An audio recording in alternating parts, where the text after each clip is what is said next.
Muito bem.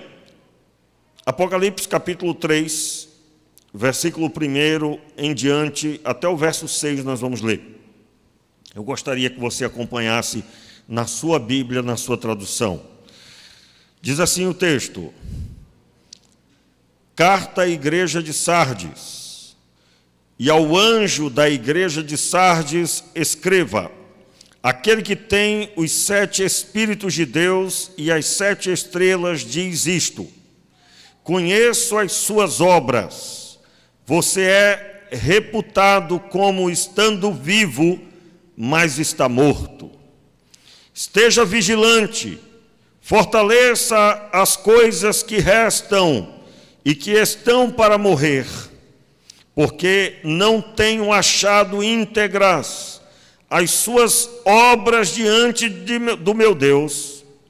Lembre-se, pois, que como você recebeu e ouviu a mensagem, guarde-a e arrependa-se.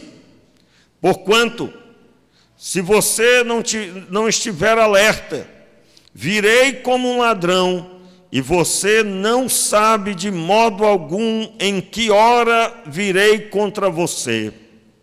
Entretanto, você tem algumas pessoas em Sardes, você pode repetir o verso 4?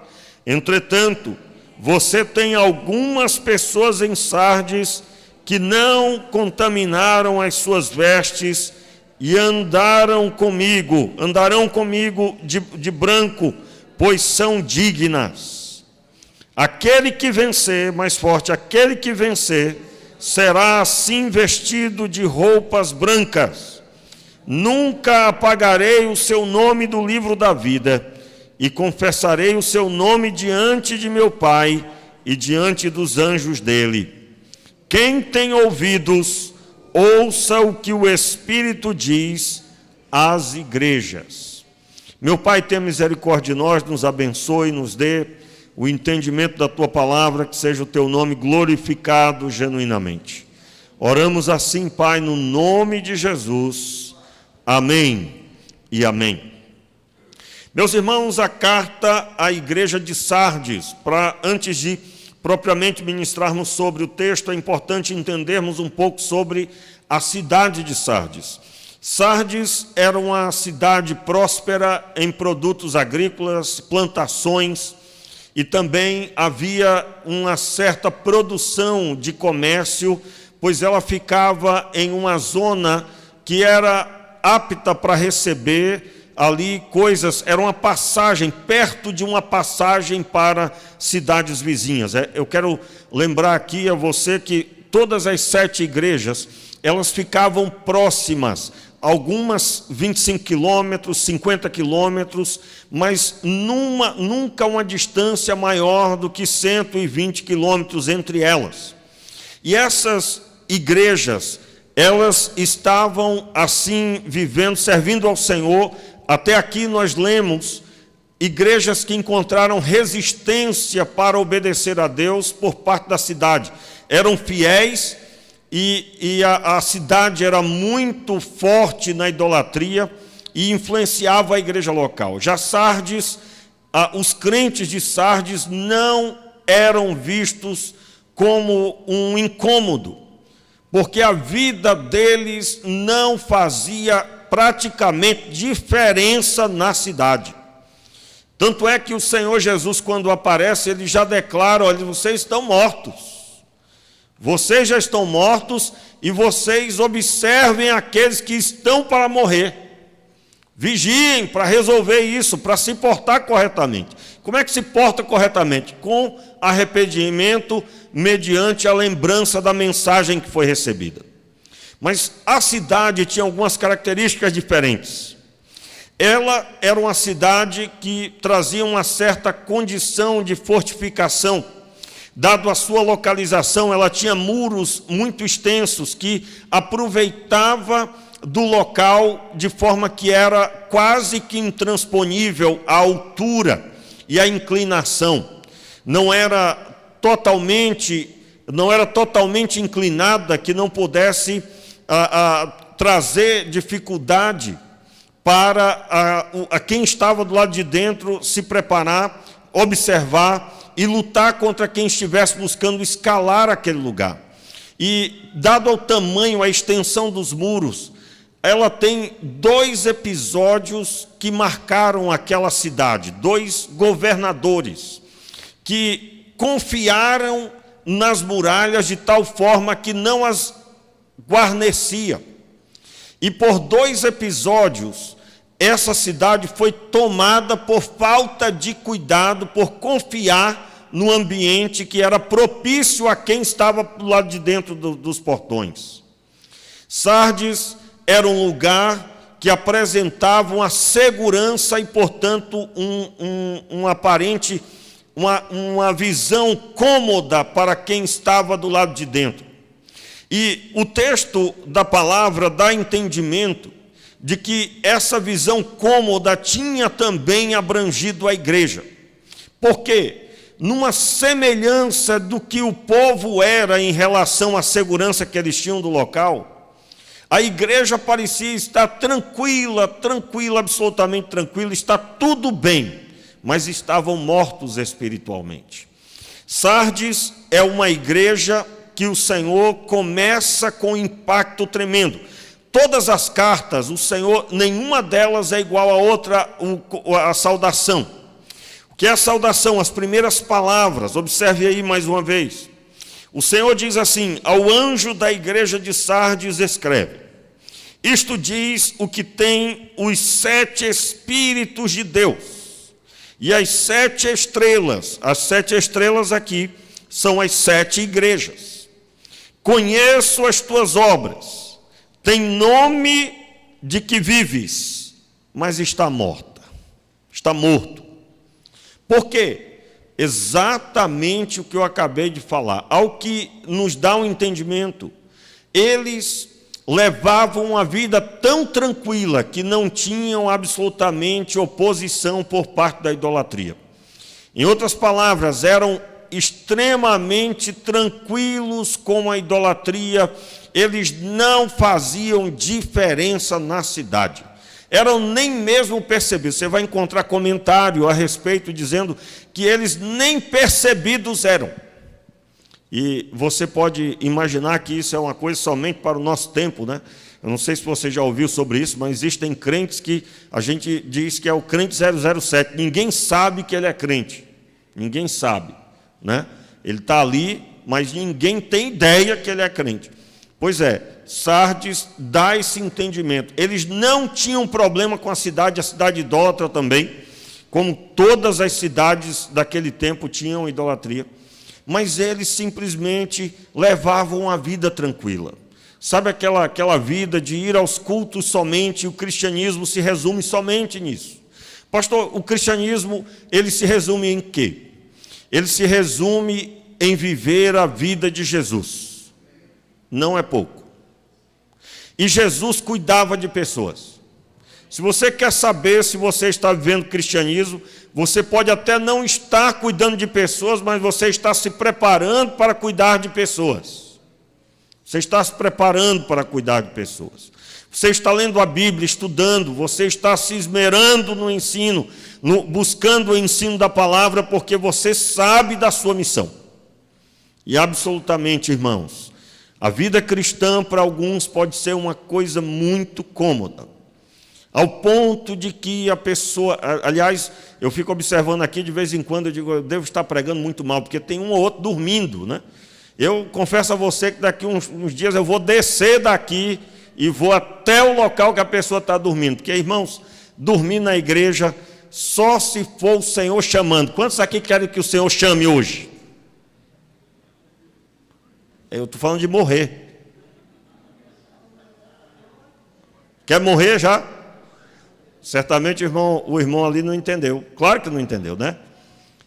Mas eu estou falando isso porque o irmão que levantou a mão, ele está ligado aqui na pregação. Ele não dorme, não. Mas tem um ou outro que está aqui dormindo, irmãos. Cadê o Fernando, hein? O Fernando está aqui, não. Irmãos, que milagre, o Fernando não está aqui. Milagre, né? O Fernando não perde um culto. Quando ele não vem, a gente nota. O Fernando, se estiver perto, ele entrega. Está dormindo aí, pastor? Irmãos, estou falando para você. Então, olha só. Essa vida cômoda não é a vida de Jesus em você. Não é. Não é. Hoje pela manhã, o que é que você estava fazendo? E você que está em casa, não se apoie na pandemia para dizer que você estava em casa por causa da pandemia. Não se apoie. Aliás, irmãos, o que tem de pessoas que pegam um gancho com aqueles que não podem sair, não está escrito. E isso é o entendimento que certamente, esse era certamente o entendimento que tinha na igreja de Sardes. Está tudo certo. Está tudo resolvido.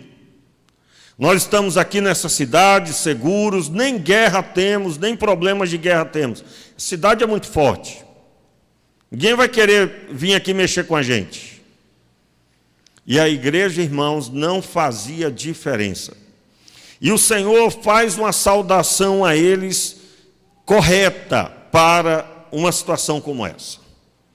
Ele começa declarando que ele é aquele que tem os 7 Espíritos de Deus. Os 7 Espíritos. Afinal de contas, o que significa os 7 Espíritos de Deus? Eu gostaria que você abrisse a sua Bíblia aí, no texto de Isaías, capítulo 11. Por favor, Isaías, capítulo 11, o verso 1 e 2. Abra a sua Bíblia. Isaías, capítulo 11, versículo 1 e 2. Você encontrou? Diga amém. Irmãos, que som bonito é esse das folhas, hein? Que som bonito é esse aí das folhas das Bíblias.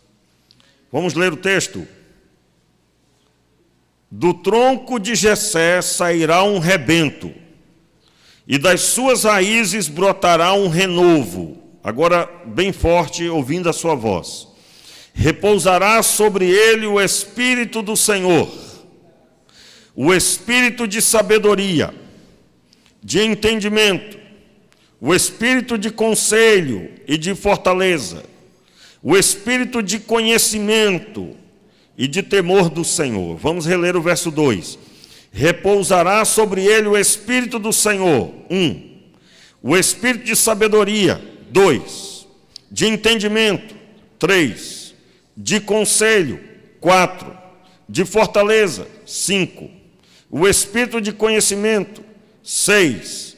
E de temor do Senhor. Aqui eu estou buscando interpretar a Bíblia com a Bíblia, que é a forma mais correta de proceder. O texto de Isaías vai falar que sobre o Espírito de Deus em sua amplitude, que ele tem 7 capacidades, vamos dizer assim, o poder do Espírito manifesto pelo Espírito Santo, o poder que há do Espírito Santo tem essas 7, vamos dizer assim, amplitudes a serem despejadas na vida de quem as tem. E é exatamente isso que o Senhor Jesus utiliza quando está ali com a igreja de Sardes. E absolutamente, irmãos, é exatamente o que a igreja precisava. Olha, para resolver o problema de vocês. Era como que Jesus dizendo, para lidar com a situação de vocês, somente o Espírito de Deus em toda a sua capacidade. Eu quero aqui fazer entender, o texto de Isaías está se referindo a Jesus. O texto de Isaías que nós acabamos de ler está falando de quando Jesus viria à terra. E você viu o efeito do que ele fez. O Espírito do Senhor está sobre mim. E o texto declara em Lucas, capítulo 4, por favor, abra a sua Bíblia. Lucas, capítulo 4, vamos, por gentileza. O texto de Lucas, o momento em que Jesus anuncia a sua missão. A palavra de Deus diz, então, em Lucas, no capítulo 4, versículo 17. Jesus está no templo e a palavra de Deus declara que ele fez o seguinte: foi-lhe dado o livro do profeta Isaías. Ao abrir o livro, achou o lugar onde estava escrito. Vamos ler juntos? O Espírito do Senhor está sobre mim. Veja bem, o Espírito do Senhor está sobre mim. Porque ele me ungiu para anunciar as boas novas aos pobres. Enviou-me para proclamar liberdade aos cativos, dar vista aos cegos e para libertar os oprimidos e anunciar o ano aceitável do Senhor. Veja bem, quem é que estava sobre Jesus? O Espírito do Senhor. O que o Espírito do Senhor iria fazer? O Espírito de Deus iria, através de Jesus, trazer as boas novas aos pobres. E aqui, pobre é pobre espiritualmente. O texto bíblico diz que essa sabedoria de Deus, ela seria despejada sobre os pobres. Aliás, Lucas destaca o pobre financeiramente também. Mas é claro que este conhecimento que seria despejado sobre estas pessoas desprovidas, ela é a manifestação dessa amplitude do Espírito que Isaías declara. Quando lemos o texto do profeta Isaías sobre o Espírito de Deus, a primeira declaração sobre o Espírito Santo é que ele é o Espírito do Senhor, que ele é o Espírito de sabedoria. As pessoas passarão a saber quando ele agir. Que ele é o Espírito de entendimento. Você pode ter o saber alguma coisa, mas entender aqui no texto é diferente. O Espírito de Deus é aquele que vai conduzir uma pessoa a, em profundidade, entrar e sair no Senhor, de toda situação em que o Senhor o enviar, ele será bem-sucedido. O Espírito de Deus é o Espírito de conselho. E quando nós observamos a obra do Espírito, que ele haveria de enviar Jesus para lidar com a situação dos desprovidos, ele iria proclamar liberdade aos cativos, e aqui são cativos espiritualmente, para dar vista aos cegos, o espírito de conselho, de fortaleza, de conhecimento e de temor do Senhor. E automaticamente isso traz à vida de quem recebe essa ministração toda essa listagem de obras que Jesus iria fazer. Ele iria resolver a vida dos pobres, ele iria resolver a situação dos cativos, ele iria resolver a situação de quem não enxerga, quem está cego, e ele traria liberdade aos oprimidos e anunciaria a libertação, o ano da libertação. O ano da libertação, o ano 50º, que na lei declara que todo escravo seria liberto e retomaria o que havia perdido. As terras voltavam aos seus donos antigos. E é exatamente isso que Jesus veio fazer espiritualmente. Quem era cativo, escravo e sem condição alguma, sem perspectiva, em Jesus, essa pessoa tem toda a perspectiva restaurada e todo um futuro. O texto bíblico de Apocalipse, então, declara que Jesus fala com aqueles irmãos, declarando que ele estava ali como Jesus estava nos evangelhos, para fazer a obra completa e assim trazer a restauração daquela igreja. Meus irmãos, eu quero aqui nessa noite declarar que quando o Senhor vem sobre nós, ele vem com o suprimento da nossa necessidade. Por que Jesus falou diferente com cada igreja? Se você ler as 7 e colocar paralelamente, ao lado uma da outra, ele não falou igual com todas elas foi uma fala específica. E isso por quê? Porque o texto, é claro, encontra igrejas diferentes, com problemas diferentes, com situações diferentes, assim como aqui não tem uma retina igual a outra, não tem uma impressão digital igual às minhas mãos. O problema de vocês não é um problema que eu não posso resolver. Eu vim aqui para resolver o problema. Porém, ele declara, versículo 2, aliás, o final, a parte B do versículo 1, ao anjo da igreja de Sardes, isto diz aquele que tem os 7 Espíritos de Deus e as 7 estrelas. Conheço as tuas obras, tens nome de que vês, mas estás morto. E aí, diante dessa fala, ele diz: sê vigilante e confirma o restante que estava para morrer, pois não tenho achado as tuas obras perfeitas. Aqui, não tenho achado, não significa que ele estava em dúvida. Não tenho achado, não é de achar como quem tem dúvida, mas sim as obras que eu encontrei aí, que eu achei aí, que eu vi aí, essas obras não são aprovadas perante o meu Deus. Aliás, Jesus cita aqui uma fala tremenda de servo, né, daquele que, como que fosse o Jesus que estava nos evangelhos. Pois não tenho achado as tuas obras perfeitas diante do meu Deus. Aqui Jesus se apresenta como que declarando: eu quero dar oportunidade novamente a vocês. Novamente. O versículo 3 diz: lembra-te, pois, do que recebestes e ouviste. Obedeça-o e arrepende-te. Então essa chance, irmãos, ela será totalmente aproveitada, mediante a observância do que Jesus está proferindo. Qual é a observação que você tem que fazer para poder receber da parte de Deus a restauração da sua vida? Você precisa lembrar da incumbência que você recebeu. Meus irmãos, alguém que é achado não é achado para depois se esconder. Você ouviu? Alguém que estava perdido e foi achado, não é achado para depois se esconder e voltar para a toca. Não, não. Você foi achado para ser levantado nesse tempo como luzeiro.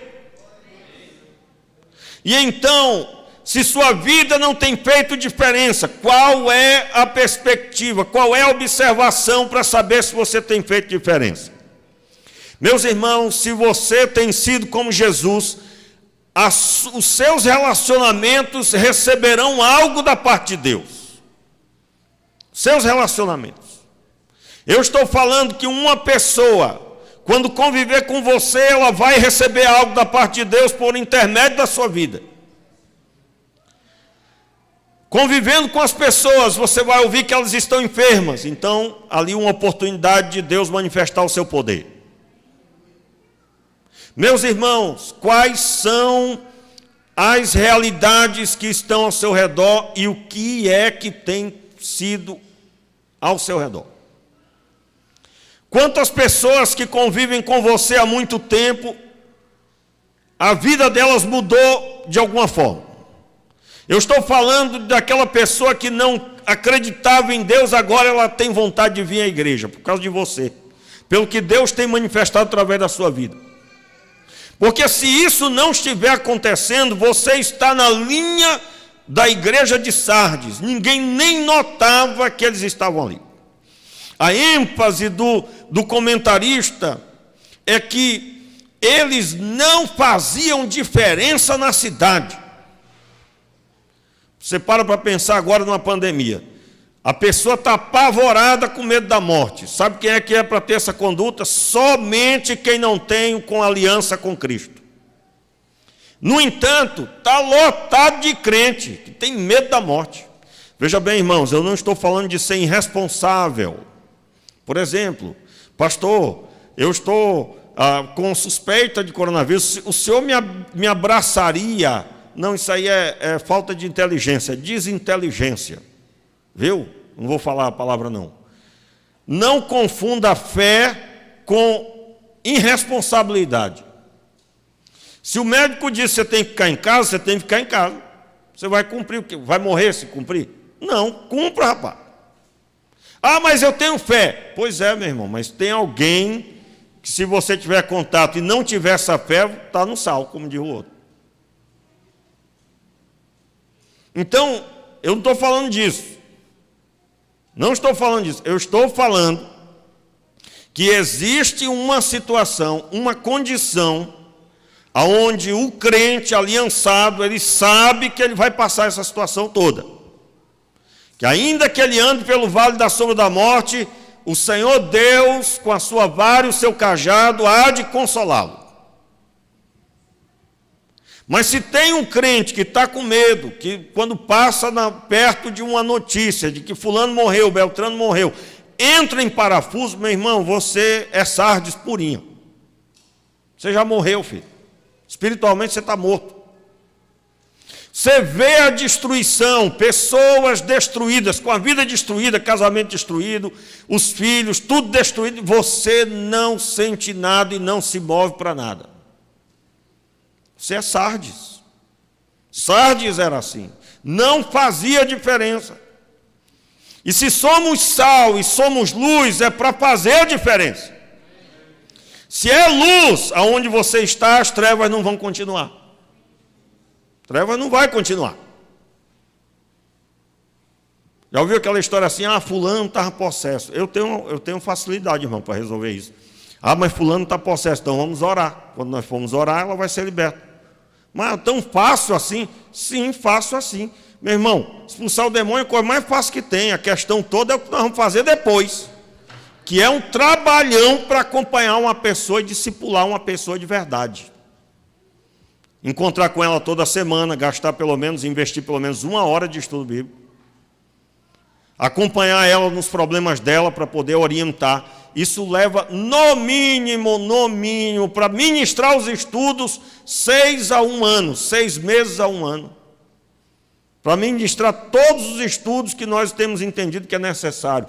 Porque nós fomos chamados para cumprir a ordem de Jesus, ensinar tudo que Ele nos mandou ensinar. Tudo que Ele ordenou sobre nós, nós temos que ensinar às pessoas. Isso leva tempo e requer dedicação. Então a igreja de Sardes era uma igreja que precisava ser restaurada, mas ela tinha que se lembrar primeiro da mensagem que recebeu. Lembra-te, pois, do que recebeste. Pastor, não lembro mais de nada. Vou lhe dar uma orientação básica. Peça para Deus lhe lembrar. Aliás, tem uma oração que eu acredito que todo crente deve fazer. Senhor, não me deixe esquecer das tuas promessas a respeito da minha vida. O que serão isso? Promessas a respeito da minha vida. Irmãos, eu vou pedir um auxílio. Está quente aqui, hein? Está brincadeira não. Está quente ou não está? Está quente, né? Mas vamos deixar quente mesmo. Só para a gente sentir o calor, né? Deixa assim mesmo, irmão, deixa assim mesmo. Tá Sardes, né? Como assim? Meu irmão, em nome de Jesus,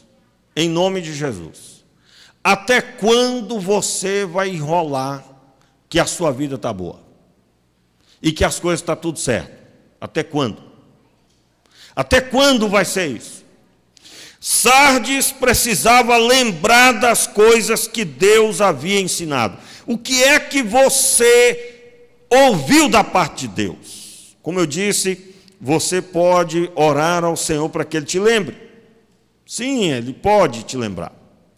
Mas eu quero deixar claro para você que aquilo que Deus falou é aquele plano específico. Se você for chamado para o ensino, é para você estar firmado na capacitação que Deus vai te dar. Se você for chamado para a obra missionária, você tem que se posicionar como um futuro missionário e sendo missionário desde já.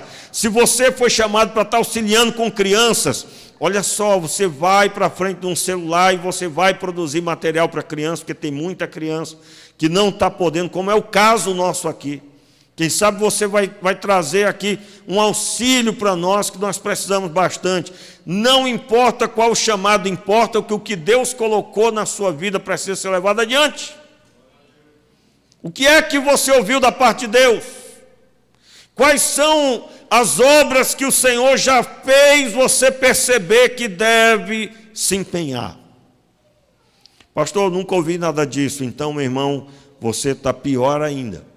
Porque todo crente tem uma missão nas mãos do Senhor.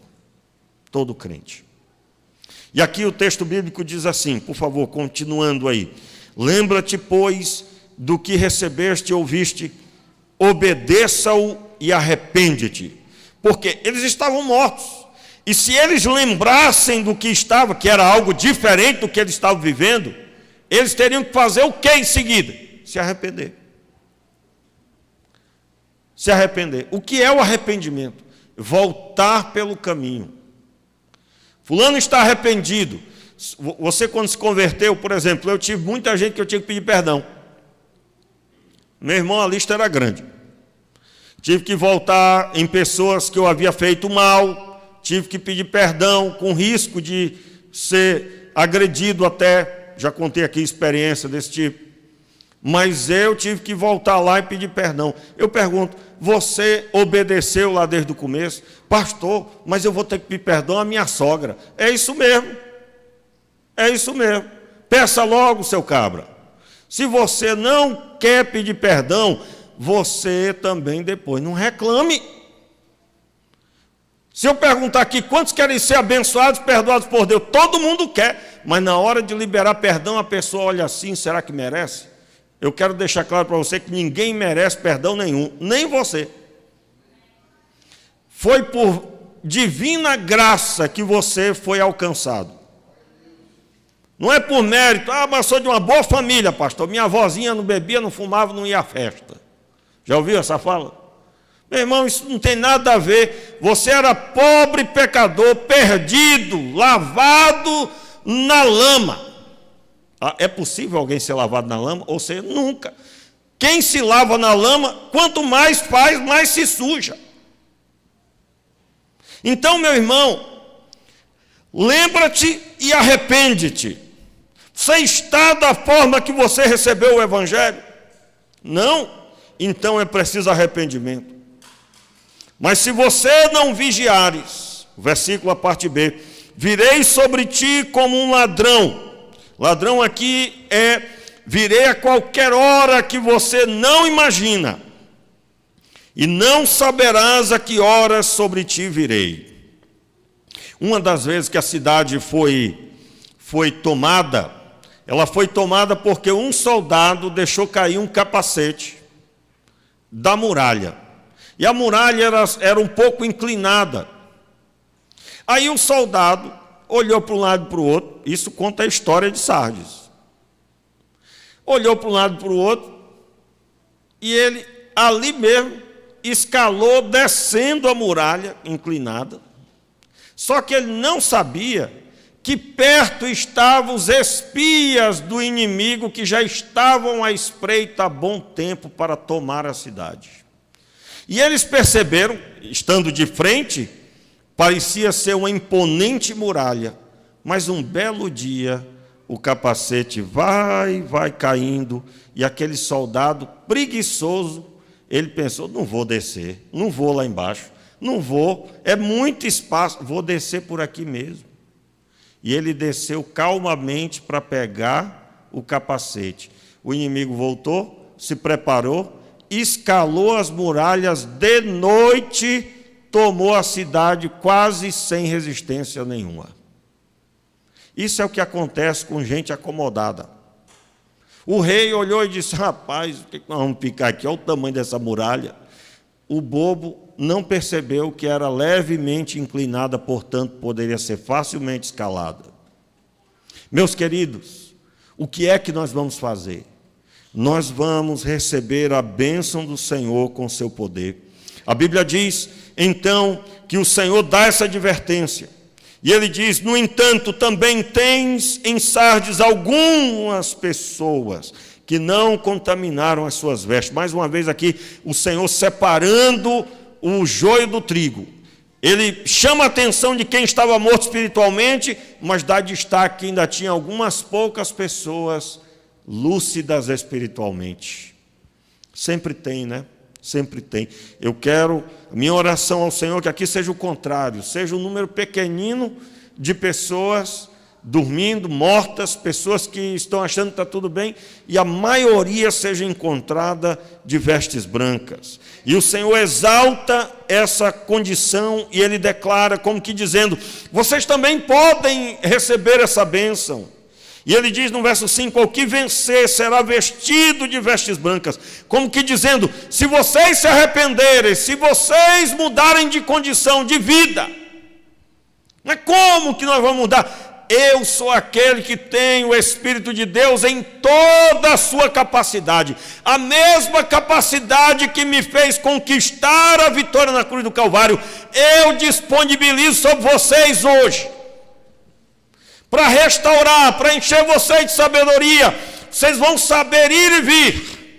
Vocês terão conselho, vocês terão capacidade, temor do Senhor. Vocês não vão mais ficar se preocupando, se confiando na própria força. Vocês serão cheios de temor do Senhor. E o Senhor aqui como que dizendo, eles permaneceram limpos, vocês não, mas eu estou dizendo que aqueles que vencerem, quem é que vai vencer? Aqueles que lembrarem da missão e se arrependerem e retomarem a missão. Grande problema, irmãos, é que há quem pense que o pastor é que é para estar na frente, que é para estar orando, e ele tem que correr e fazer uma vigília, e depois aconselhar uma multidão, e depois ainda fazer isso, aconselhamento, treinamento, estudo bíblico. A correria não é fácil, por exemplo, agora mesmo, você está percebendo, você que tem vindo a todos os cultos, nós temos buscado ensinar a Escritura. Isso demanda tempo e dedicação. Antes. Agora, se você não assimila e põe em prática, o que vai acontecer é que sua vida espiritual vai estagnar. Sua vida espiritual estagnou, meu irmão, é porque você ouviu a mensagem e não praticou. E se você é essa pessoa, só basta você se lembrar do que Deus orientou e se arrepender. O arrependimento significa que você vai voltar e consertar tudo. Repito, se você vai ter que consertar com muita gente, você vai ter que consertar com muita gente, diga amém, glória a Deus por isso.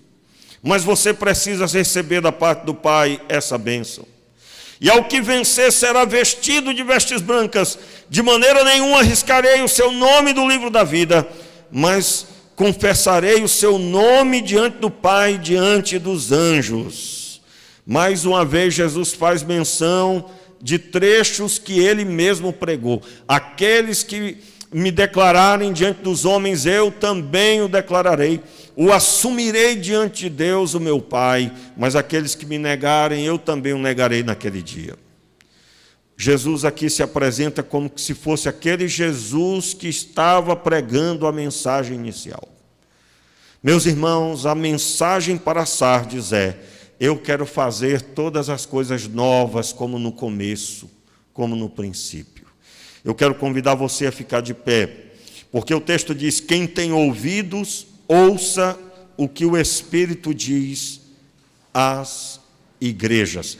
Igreja Batista Vida, igreja que está ouvindo a mensagem nesta hora, se arrependa, feche os teus olhos. Se você lembrou das mensagens que o Senhor ministrou ao seu coração, se arrependa nesta hora. Mediante a lembrança da mensagem, arrependa-se e retorne à sua comunhão. Levante as tuas mãos. Você que crê que Deus está aqui para restaurar a sua vida, para renovar as suas forças.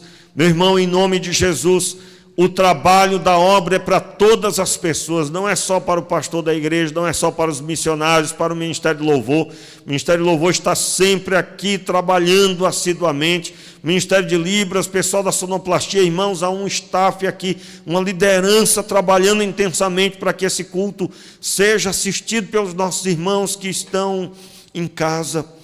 Mas é preciso muito mais pessoas para alcançar lá fora quem está perdido. receba da parte do Pai o renovo. Faça uma oração agora de arrependimento. Se você quiser se ajoelhar, você pode se ajoelhar. Se você quiser se derramar diante de Deus, você deve se derramar, meu irmão. Faça isso agora, em nome de Jesus. Faça uma oração de arrependimento. Diga para Deus: Senhor, eu vou consertar todas as coisas. Eu vou procurar as pessoas que eu tenho que pedir perdão. Eu vou pedir perdão.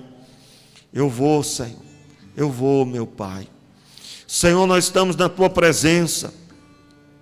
E nós te pedimos, Senhor, ajuda-nos, Senhor. Livra-nos, Senhor, de vivermos uma vida morta que não faz a diferença. Livra-nos, Senhor, de sermos sal só no nome, de sermos luz só no nome. Mas sim, meu Pai, nós te pedimos a restauração de tudo que foi retirado, tudo que foi quebrado, tudo que foi se perdendo, tudo que se esfriou, tudo que foi e não deveria ter sido. Nós te pedimos, perdoa, Senhor, perdoa a desobediência, perdoa, Senhor, termos nos acomodado,